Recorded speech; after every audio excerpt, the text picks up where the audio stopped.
Welcome, and thank you for tuning in to the Sunday services at Center for Spiritual Living, Denver.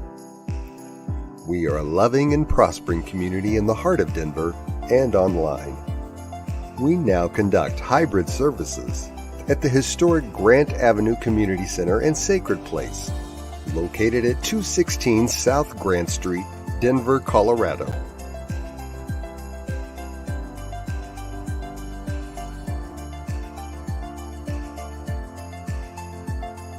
All are welcomed here. A place, space, and face of love. We are a spiritual community practicing universal principles that enrich our lives. We are grateful that you have blessed us with your presence. While online, we'd love to know you're watching with us. Feel free to leave a comment and let everyone appreciate you. With everything going on, life can feel overwhelming. CSL Denver wants you to know we are here for you. Please know that our practitioners are available for personal prayer work. Our licensed spiritual practitioners' names and phone numbers are available on our website at csldenver.org. Or if you have a prayer request, feel free to email it to info@csldenver.org. For your convenience, you'll find clickable links in the description of this broadcast. Rev El Zia, along with all our guest speakers, practitioners, service coordinators, and musical inspirations, want you to know how truly grateful we are that you are with us today. Thank you for your continued support and participation in our services, workshops, and events, as well as providing financial contributions to our center. If you're interested in upcoming events and information, we send out weekly newsletters. Sign up by visiting www.csldenver.org. We deliver services in a hybrid format where we meet in person at 216 South Grant Street. We will also continue to live stream all services on Facebook and YouTube every Sunday. Find us on our respective channels as well as on New Thought Media Network. Again, thank you for your precious attention. Now prepare for engaging enlightenment.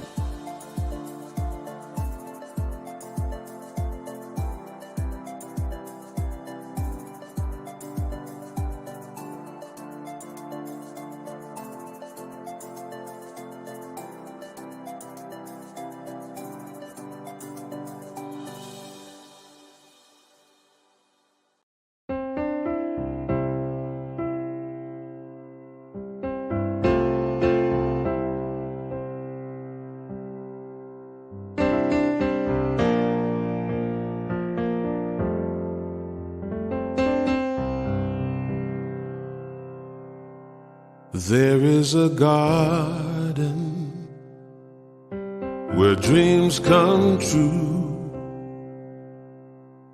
a beautiful garden where God's grace blooms.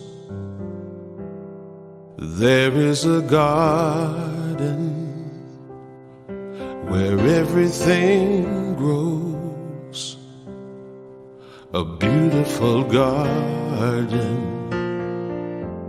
where love is sown. And in this place of light and love, you can have anything that you're dreaming of.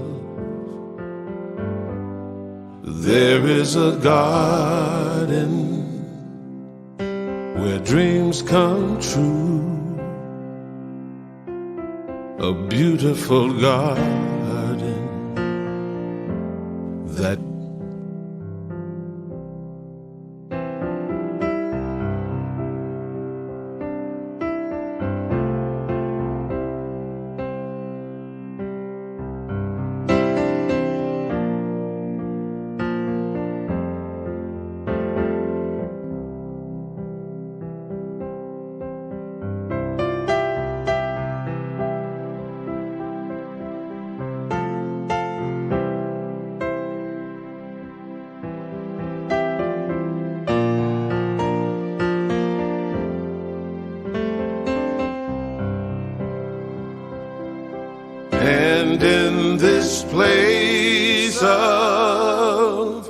light and love.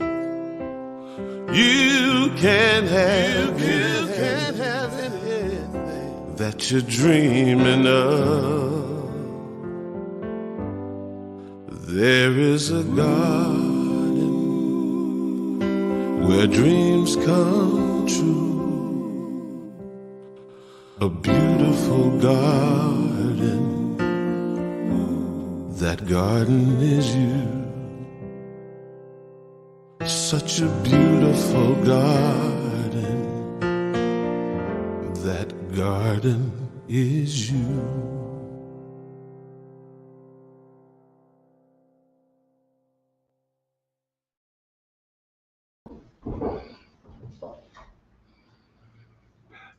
Good morning, everybody, and welcome to Center for Spiritual Living Denver. I'm Tim Hancock, and I'm your practitioner this morning. Our resident Reverend Mark Gilbert is our guest speaker today, so welcome. And I invite you to close your eyes and move into that center of your being, which is that garden of love, of joy, compassion, peace, forgiveness. And as you move through that garden, smell the beauty of all of the foliage, the grasses, the flowers, the trees. And know that it is all blessed by the one divine spirit, the one spirit we call God. And as we move into this service, we know, just like our garden, we are blessed. We are blessed with those wonderful words of Reverend Mark, with my reading, with the music of our own Susan Clark, with all of the technology, and especially blessed with all of those who are here in this room today, as well as those who are watching online or who will be watching this week.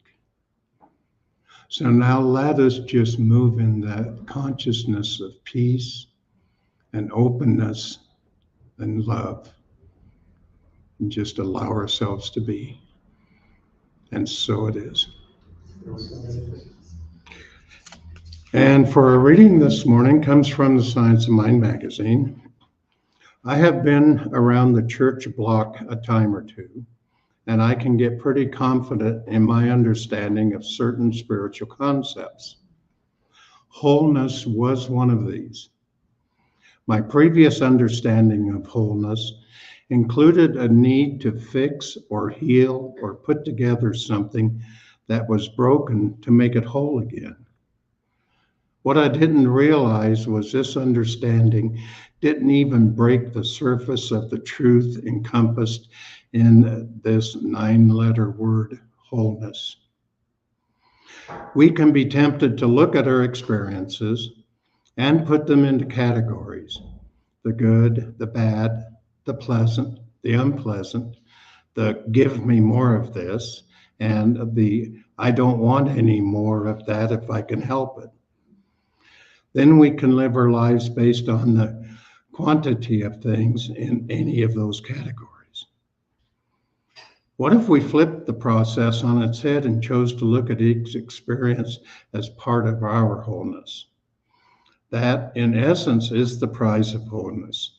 Each experience nudging us further and deeper into a radical understanding of our true nature.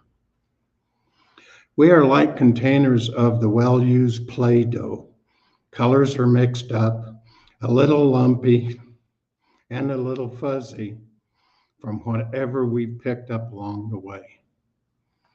We are beautiful and unique and reflective of the totality of our experience.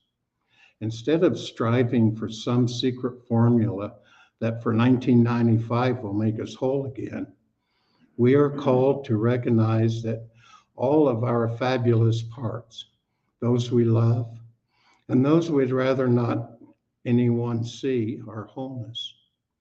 We can save our money knowing that we already have all we need. And from Ernest Holmes and This Thing Called You, you should become aware that the one creative power is expressing in you in a unique way, and that it is always pressing against you, seeking a fuller outlet of its infinite possibilities. And now we welcome our musical guest for May, Susan Clark, and she will be singing The Me I Want to Be. Hello, CSL Denver. Susan Clark with you once again. In the merry, merry month of May, I have songs coming your way. Yes, I do. Thank you so much for having me again to provide your special music for the month of May. Happy Mother's Day in advance to all the mothers out there and all the nurturers who are watching. Let's see. What would I like to say about May? Almost time to plant outdoor flowers, but not quite. Always wait until after Mother's Day, especially up here in the mountains where I live. And I know in Denver, sometimes you even get snow on Mother's Day. So, okay, from good to great to grand. I'd love that idea. You know, I think like all of us, I have some times when I'm good. I have sometimes when I'm great. And I even have sometimes when I feel pretty grand. So it'd be nice to kind of integrate them all, wouldn't it? And just always be on the upswing. So I've picked out some songs this month that hopefully will fit in with that topic, that theme. I hope you enjoy them. And I'll go ahead and say hello and goodbye on this little video. And I am happy to be visiting with you this month. Hello to all my friends at CSL Denver, and also a special welcome to any of you who might be joining us online either now or later. We're so happy to have you with us no matter what time of day or night it is, where you might be. And my name is Susan Clark, and I am so happy to be providing your special music for the service today. That's my dog, Riley. That's Riley, who just joined us. Let's say a little prayer. She stays quiet during this session. I picked out a song by Sue K. Riley, and Sue K. Riley is becoming my favorite New Thought singer-songwriter. I just love her style of writing. Her lyrics are simple, they're to the point, easy to understand, and she always picks out a great message to share. This particular song of Sue's is called The Me I Want to Be. Hope you enjoy it.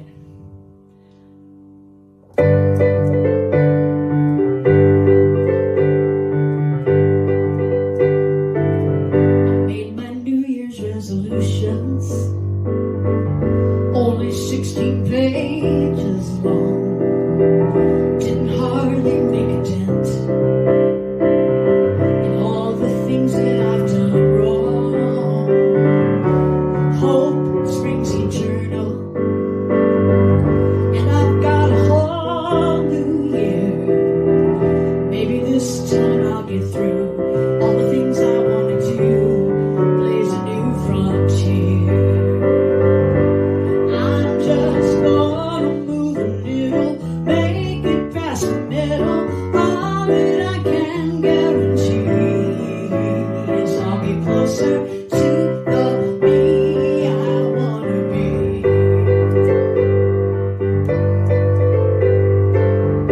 I'm so full of good intentions, not so good at follow through. There are too many times to mention what's a dreamer supposed to do. It's a wonder I'm not jaded after all the things I've tried. Quitting this and starting that, thinking thin and getting fat.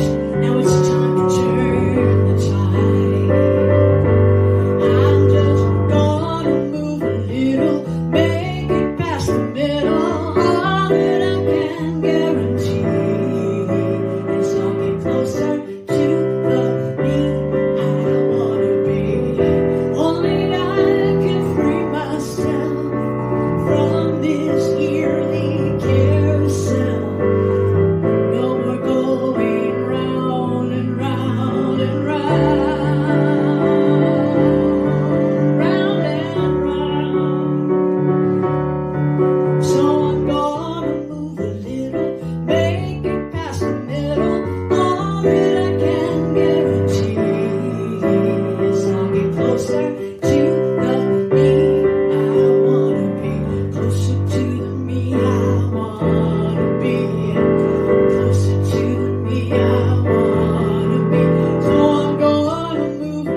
Thank you very much, Susan, for that beautiful music. It's great to be back with everybody here for 2 weeks in a row. Wow. I'm lucky and I'm blessed, and I just feel the goodness in my own life by the fact that you keep inviting me back to share my thoughts with you.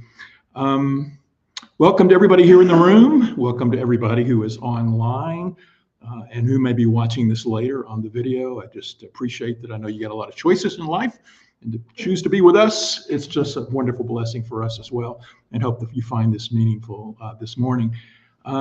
Just one programming note for those of you who are in the room. This is the 1st of May, first Sunday in May, as Susan indicated, and before her music. And this is the Sunday of the week that CSL Denver has instituted a recent process of holding a short meditation and group discussions after the service. So I invite you to stay afterwards for a little few minutes of meditation and just sharing what's on your mind, questions about science of mind, anything that you wish to discuss. And I look forward to that conversation. That's the kind of juicy stuff that I think is really fun to get into, and want to hear what's on your mind. As Susan indicated, our theme this month, we are looking at going from good to great to grand. All of the talks this month will be looking at that particular message, and in today's message, it's really about living an actualized life. But let's start off by acknowledging at the very beginning of this series, and this first talk in the series, is that when we talk about going from good to grand to great, there's an assumption we're already at good. And so we've got to be mindful that at different points in our life, we can be at less than what we might call good. That there may be moments or aspects of our life that we may be less than good. And so we have to sort of put that out there so we can say, let's got to get up to a baseline of good so we can move to the great and grand levels of our life. We might say, how could I live an actualized life when I don't feel like I have an actual life right now? I'm going through so much stuff, and we have to process that. So no matter what's going on in your life, if you feel there's areas of your life that are less than good, I think that you'll find content in this message and in the messages this month that will help you in moving to the state of goodness so you can move and evolve to the higher levels of greatness and grandness with your individual life. So living an individualized life, or how to live an actualized life, I should say. Let's start with just taking a sort of a baseline. Where are we in our individual lives? I'm going to ask you a question, and what I want you to do is play along in this game. And you may have immediately some feedback. Well, Mark, what do you mean by that? I want you to rate your life on a scale of 1 to 10 of how good it is. Are you at the baseline of good? Is your life good? 1 to 10. 1 to 10. And so a number should pop into your mind. You can do fractions of numbers if you want. That's always kind of a question when you throw it. Can I do 7.3? And this is it's all within your own awareness. So you're not sharing this with anybody. So you can come up with any kind of number you want. The only thing I would kind of encourage you to do is not go, well, I'm at 12. I'm a religious scientist and I have good thoughts, and I transcend your even scale of 10ness.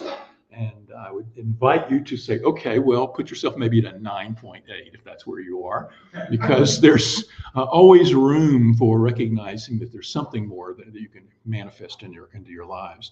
So what's your number? Just hold that number in your mind. You got it? Everybody got it? So now I want to take that number and parse it, because where you may have come back and said, oh, it's a 7, it's an 8, or it's a 7.5. I'm going to give you 5 categories of your life that I want you to look at real quickly and say, where is that area? And if you could come up with a number, it would be great. But if nothing else, compare it against that first number. Is it below your overall goodness score, or is it above it? So the first area is your life, your body, your physical form, your health. If you had to rate the good in your body, your diet, your exercise, any things in terms of health, the physical form that you have, if you were to rate your life, where would that be? Rate that body. Got a number? If nothing else, again, below or above your average. Second area, where's your sense of security in terms of finances in your house and that life of just feeling like I'm secure in my life? Is there, are you overspending your budget, or do you have extra money at the end of the month? Do you feel like you could have more money flowing into your life, or you feel like you're already, wealthy and abundant and you don't need any more in that life? Where would your number be in that sort of like security aspect? If you enjoy your house where you're living and all of that nature of finances and place of residence. Got a number? All right. Third, your relationships with other people. What's your relation? Do you have good friends? Do you have people that you can connect with and discuss things that are important to you? Do you have love in your life through these relationships? Do you have a sense of connectedness with other people? Where's your personal score in that? Okay. Got it? Got a number? Fourth number. We're going to do 5. I'm parsing the one general number down to 5. That's where I'm going here. The fourth area is, what's your relationship with you and the world? Meaning, are you expressing your talents and abilities? Do you feel like you are seen as somebody who's valid and worthy? Do you have a sense of self-worth in the world? As you interact with other people, do you feel like your talents and abilities are being appreciated? Are you bringing to the planet what you thought that you were going to bring to the planet in terms of who you are? Got a score? Now, the fifth and final one is, how are you on your relationship to the greater transcendent nature of life? What the hell does he mean by that? What's your relationship in your spiritual path with God, with the divine, with spirit? What is your relationship with Gaia, with the world? What is your relationship with humanity in general? Do you have a sense of your place of being in this greater transcendent aspect of yourself? If you were to look at yourself as an individual in a relationship with something greater and grander beyond you, how is your life rated? Would you rate your goodness in that? Okay. Now, it would be hard to hang on to all those numbers in your mind, but I want you to focus on for a moment is, again, that first number was, how good is your life? We're on a scale of 1 to 10.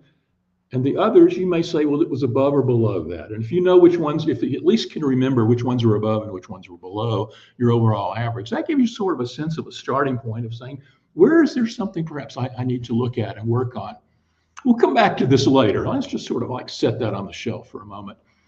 What we're looking at today is living an actualized life. Now, for me, when I hear that phrase, the first thing comes up for me as I go back to my days as an undergraduate student, getting a degree in psychology and studying the psychologists of that time who were important.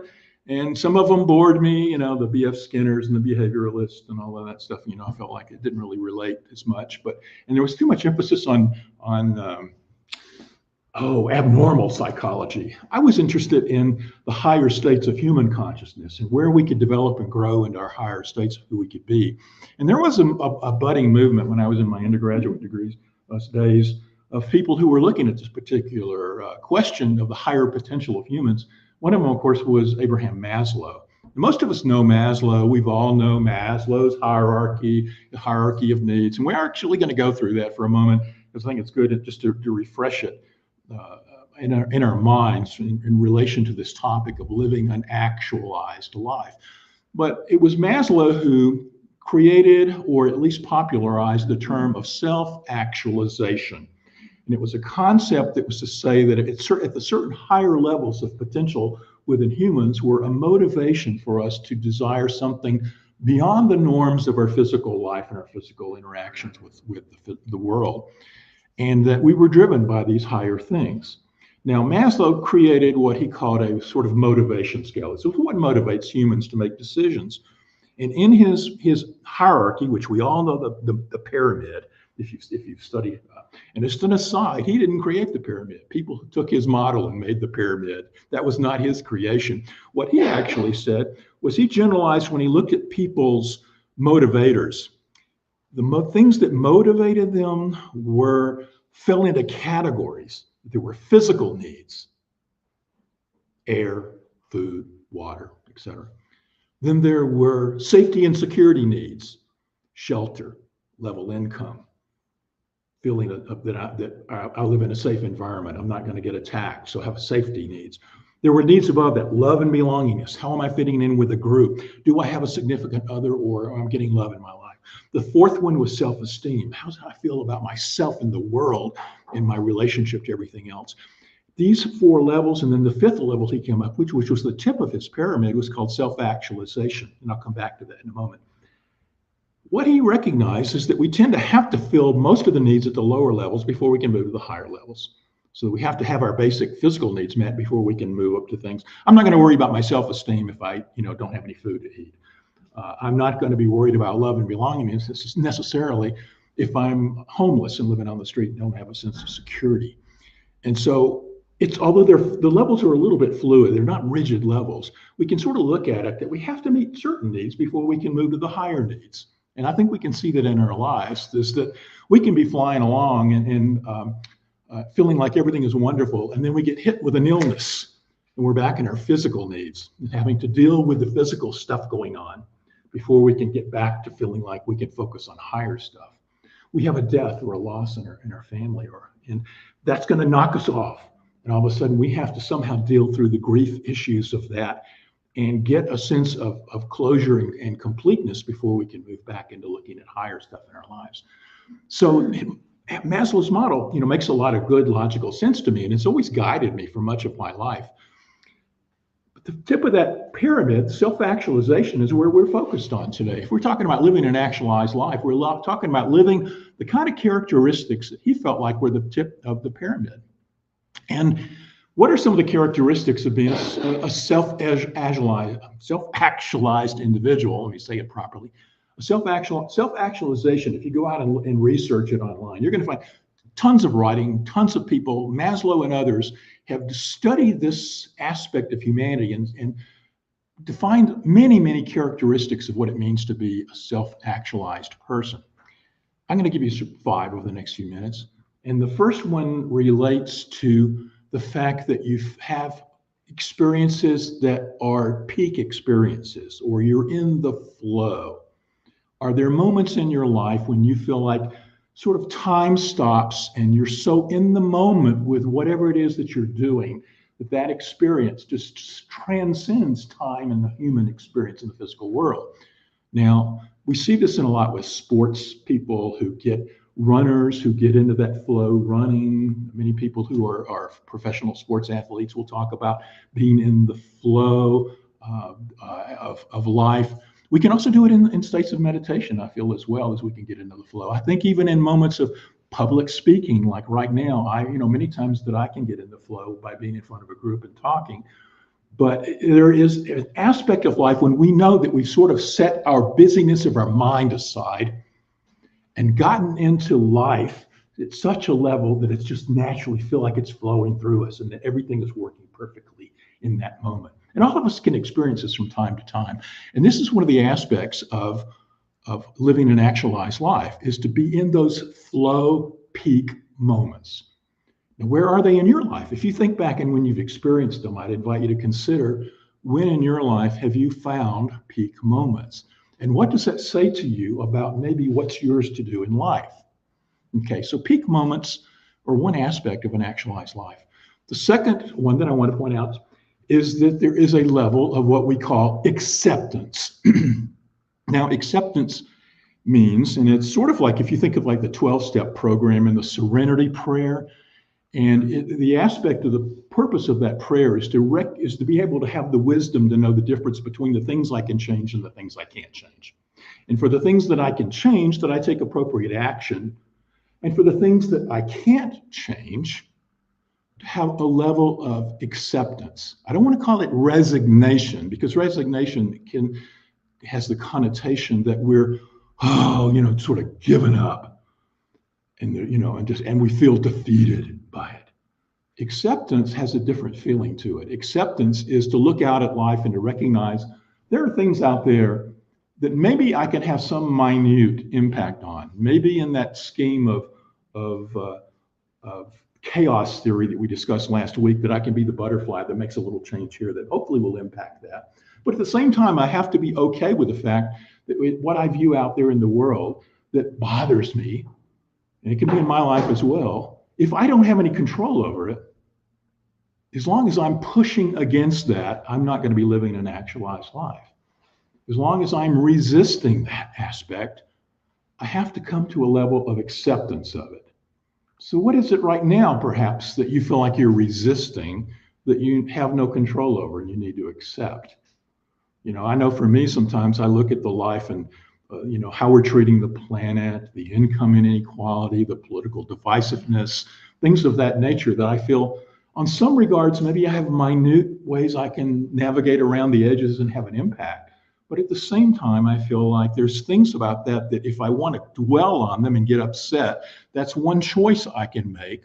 Or I can have sort of an inner acceptance that that's going to play out the way it needs to play out in life, and I don't have any control over it. And by that level of acceptance, it lets me allow that aspect of life to be. And I'm not spending so much of my mental coin on focusing upon it. So that's another second characteristic. A third characteristic of living an actualized life is to have what's called gratitude or an appreciation. Appreciation means I go through this life with a high level of appreciation for what I have. Okay, so I've accepted the things before I just mentioned that I can't change, but this now comes to a level where I have gratitude and appreciation for the things that I have. And I can look out at the prosperity of my life. I can look out at the fact that I live on that Goldilocks planet with the right temperatures and water and air and all the goodness of being able to live in the physical form as a human being, that there's great gifts in that. And do I have appreciation for it? Do I have appreciation for my friends and family? Do I have appreciation for, the house that I live in? Do I have appreciation for my spiritual community? Do I have appreciation for my health and vitality? All those areas of my life, am I in appreciation, or do I just simply take them for granted? And it's easy to take them for granted and focus on the things that we have lack in, but let's also take time, and this is what a self-actualized person does, is to appreciate the things they have, that aspect of their life. So that's the third. The fourth is a characteristic that I want to focus on, is that people who are self-actualizing have a purpose in life, that they've answered that question of what is the meaning of my life, what is mine to do that I'm here in this form as a human being, what am I called to do and express in this particular lifetime? Now, a lot of times we float through life and say life has no meaning, I don't know what my purpose is, et cetera, et cetera. But I would encourage you, if you don't feel like you know your purpose, to take some steps to try to find what is your purpose in life. Now, how can you go about doing that? Well, there's lots of ways. In fact, this is a shameless plug for my first book, which was called Be Yourself, Evolving the World Through Personal Empowerment. Half that book was about techniques and tools to find your purpose. And I'll simply say a lot of them were looking at the patterns of your inner thoughts and things that keep coming up for you. And a lot of them are looking at the patterns of outer life and things that keep coming up for you, and looking for what life keeps throwing you from an inner or an outer standpoint, and recognizing that your life tends to keep directing you towards something. Now, if you need help, there's lots of YouTube videos, there's lots of books. Mine's just one of many, many. There's classes that are offered here and at CSL Denver and other communities that help you design a process of looking at your life and what is yours to do and be in life. If you're really looking for these higher levels, again, we're talking about going from good to great to grand, it's all of this stuff and one more that I want to highlight for you today. And that is, people who self-actualize look at life as a journey. A lot of times we think we arrive at a certain place. People who are in these higher states of awareness know it's never an arrival. It's a continuous unfolding. It's like a spiral that we're turning upward and going higher and higher levels in our life. We look at our life as like an evolutionary journey where, yes, we may accomplish something and we can look back at our lives and say, look how much I've done. But where I am is just the next step on the next place I'm going. And so that as long as I continue looking at my life as this upward journey that I have deep appreciation for, that I have deep acceptance for the things I can't change, that I allow myself to be in the flow of the process and allow myself to, what is mine to bring into this through my purpose, that I start moving into this sense of living a self-actualized life. Okay. Now, one of the, when I think of Maslow and his hierarchy, I also have to recognize Maslow continued writing. We all know that pyramid that I outlined with the 5 steps and so forth.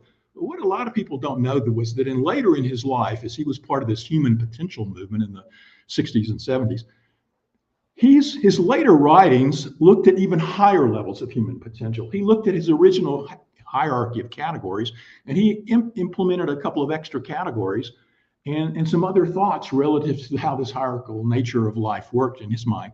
One I want to recognize is that he later came up with a higher level on his pyramid than self-actualization, and this was called self-transcendence. Self-transcendence. And now what did he mean by that?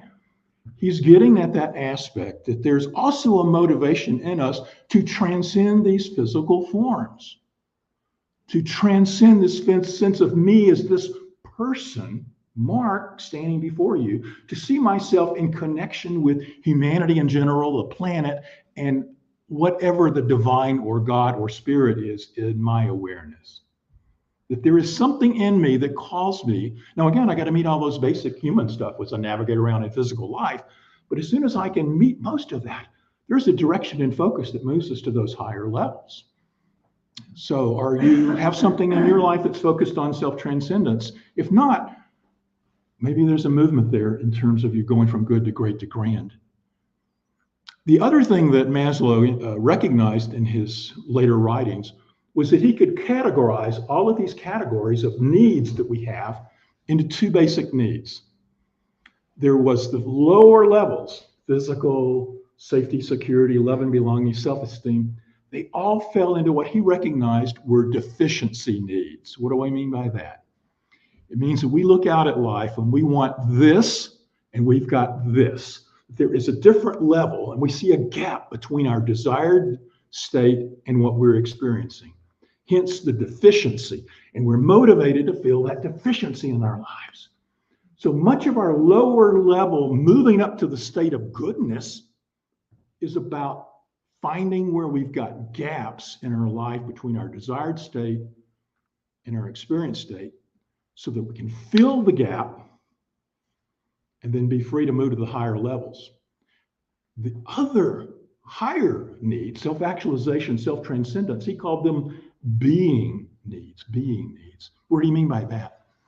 He meant that we were so full of ourself and our sense of being as a human being that we were called to give from our nature outward.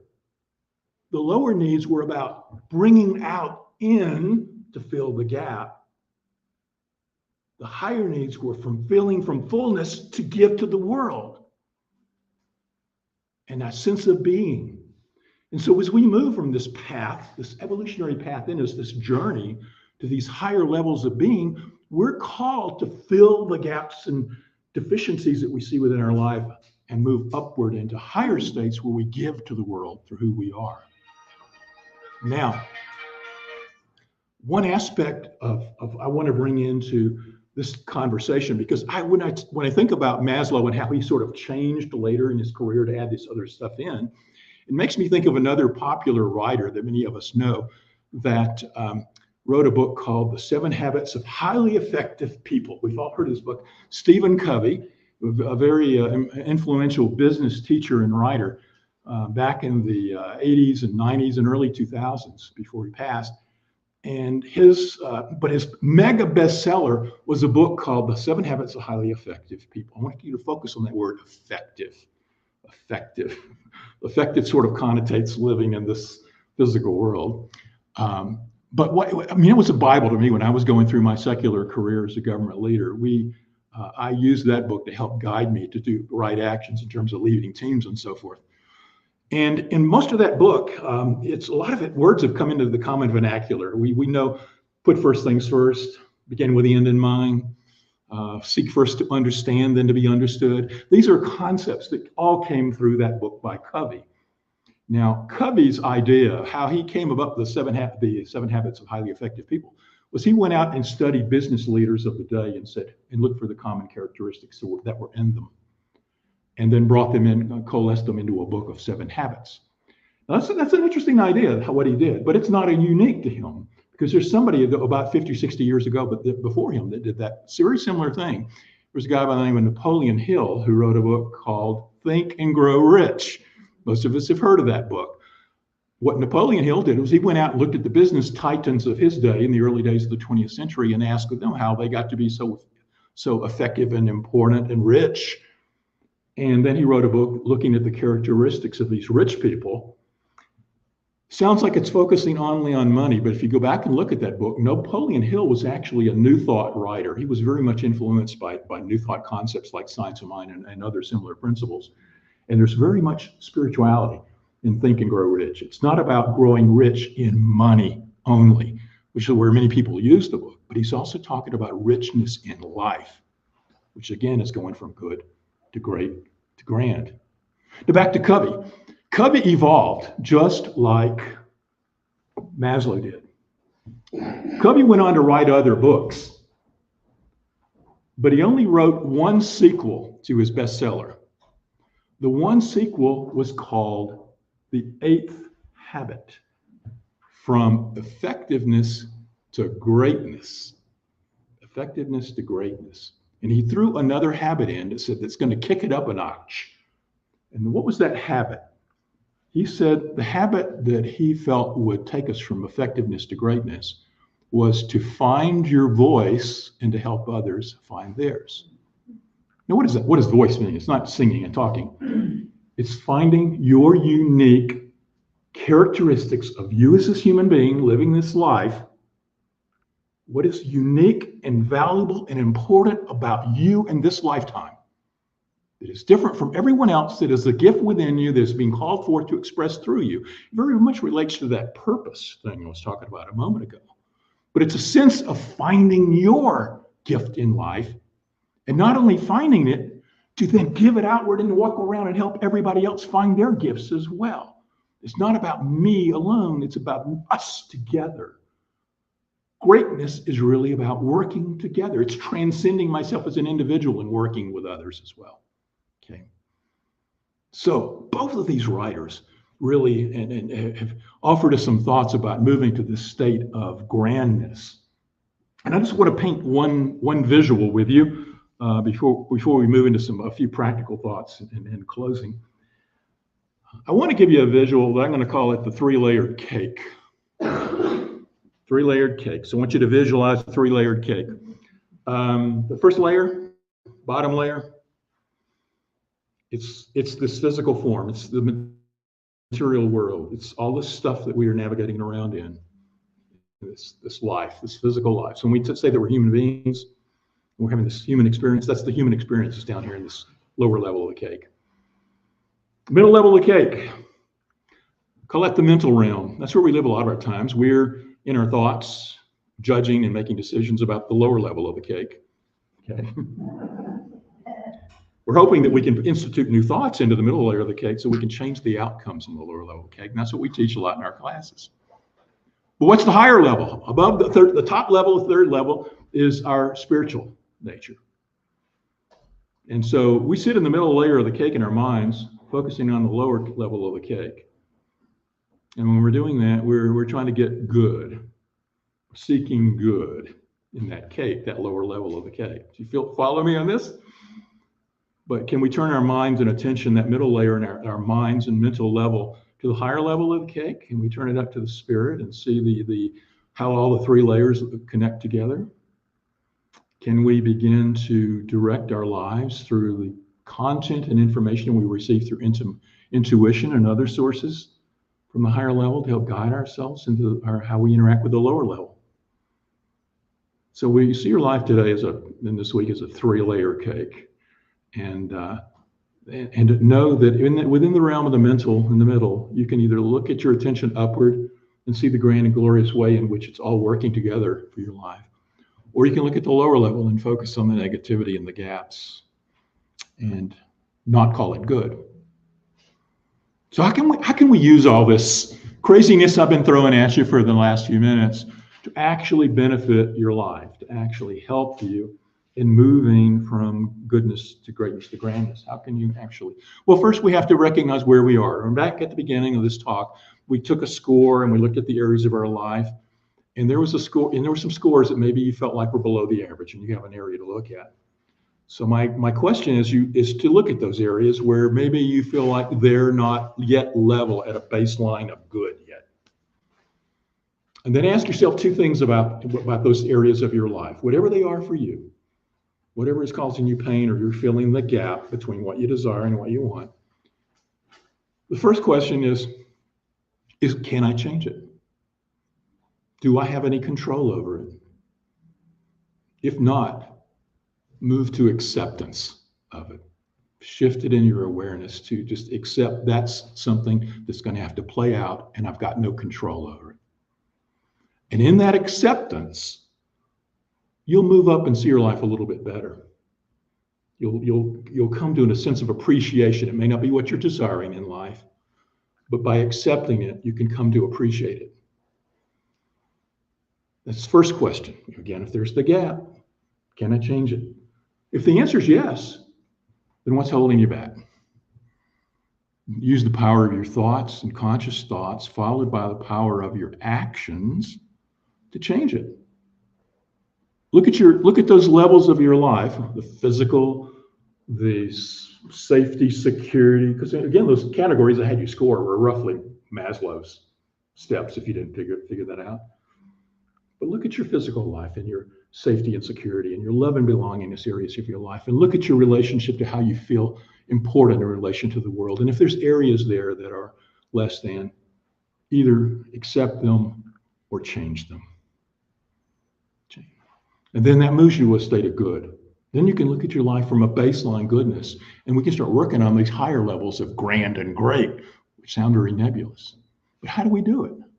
Well, let's start employing some of these concepts we're talking about. Looking at life as a journey. Do you see that you just have to attain something and you stop? Or do you see the ever-processing evolution of your life? Do you recognize that you're a spiritual being moving through a human experience so that you can learn and grow and become the highest version of yourself that you can? So life is a journey. I've already talked about building in acceptance and appreciation for life. Seek out those peak experiences. Seek out what it is in your life that makes you feel like you are in the flow. In the flow, where the transcendent nature of the God or spirit is moving through you.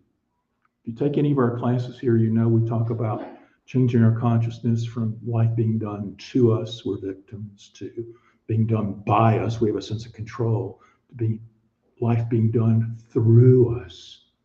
And that's that flow that we're seeking at the higher levels of our being. Until we can actually transcend everything and see that life is done as us, that we are part of the one spirit that is life.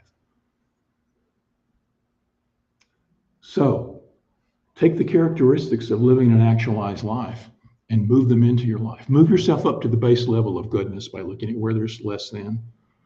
And then turn your attention, as you're sitting in the middle level of that 3-layer cake, away from, look down at life and appreciate it. Look down on the lower level and say, it is good. And then turn your attention and focus up to spirit and God and oneness and say, let's make it great. And let's just imagine the world that we could live in if everyone, a significant number of us, could shift our focus up in recognizing the divine within us, and that we're all one, that we're all here to give our gifts and live our life on purpose, and to help everybody else do the same. So let's pray. So as we move inward, let's do so with a sense of God is flowing through us as us. There is only this one life, one power, one divine essence. It's expressing in so many, many, many, many ways, and that includes each and every one of us here in the room, watching online, watching the video, and those who are not with us. Everything is expressing as God expressing as that individual, unique thing. Every one of the expressions of the divine is moving through its own challenge of life and searching for a state of goodness in their own life. But we know that goodness is not an arrival, that it's a continuous journey upward as we return to a remembrance of the truth of the divine within us, that we are like those Buddhist bodhisattvas who learn and grow and know and then bring back our truth to others, that we have a supportive role in the oneness to help each other find their gifts and talents to find their truth and to live their fullest life. So we start where we are in our lives right now. Wherever we are, we know the goodness is prevailing, that we're lifting our consciousness to higher levels, and we're seeing the divinity in all, and we're taking through our power of free choice and free will and our ability to change things that we can change to make this a world that works for everybody. We know this is good. We know this is good. We feel thankful for these lives. We have gratitude for all it is. And we'll release these words into the law, knowing they're so. And so it is. Amen.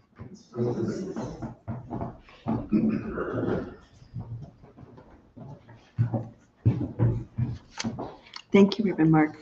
I'm looking forward to becoming grand. Okay, now it's time for our offertory. And we are so grateful and blessed for everyone's support of CSL Denver, whether it's in time, treasure, or talent. And especially during these times, sometimes we need this support, these Sunday morning support of just getting together and having our community together. So thank you all so much for joining us in person or online.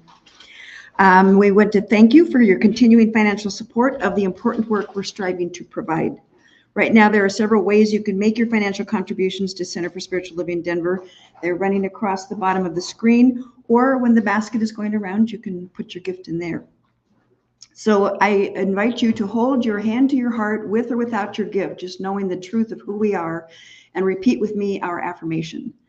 This perfect gift is spirit in form, circulating and blessing all that it touches. Freely I give, and joyously I receive, and so it is.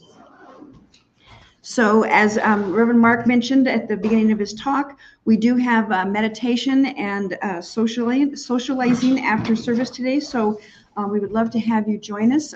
It's just live, so it's another perk for showing up. So we'll do just a short meditation, and then we'll have some opportunity to have some conversation about that. And we've got some goodies over here that Tim hit Costco this week, so we've got some cookies and stuff.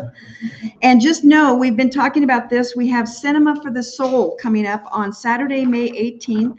I've got some flyers over there on the table, and we're going to be watching Hector and the Search for Happiness.